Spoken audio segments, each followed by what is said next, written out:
Solving proportions with number chips. This is a digital lesson, and this one is Easter themed. The instructions are on slide 2. Students are going to start on slide 3. So they've got these movable chips, and they're going to place them in the correct place here to solve each proportion. Now they've got letters they're going to use on the final slide to solve an Easter riddle. So we start with this one. You can see these first couple slides we're just going to be using scaling up or scaling down.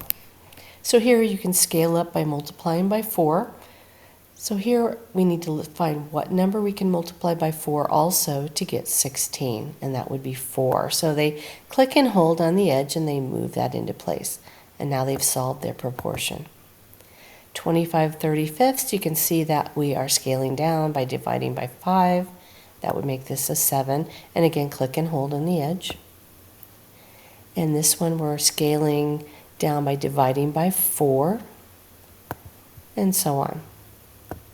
So every slide has every number the students need. So if they get toward the end and the numbers aren't working, they know they've made an error somewhere and they need to go back and check. So they're going to do the same thing on the next 2 slides, is scaling up or scaling down, and remind them that they're going to use every single number. Now when we get to slide 5, they cannot scale up or scale down, so they're going to have to use means and extremes or cross multiplication. So you want to point out to the students that the numbers that are diagonally across from each other are going to have the same product. So 8 times 5 is 40, so 20 times what number is also 40? And that would be 2.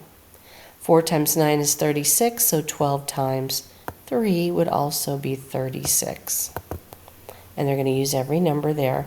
Same thing on the next slide. When they get to slide 7, they're just going to be highlighting yes or no if these tables are proportional. So here they can see that if they multiply the x value by 5, they should get the y value.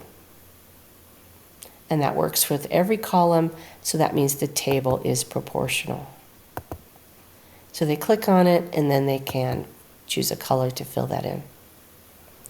Here we can see that we're multiplying the x value by 3, but that doesn't work in this column, so the table is not proportional. And they're going to do the same thing with 2 more tables on slide 8. Now when they get down to slide 9, they want to go back through the previous slides, find the number chips that have the same number and color, and they're going to move them to the side, and they're going to type in here the letter that's underneath that chip.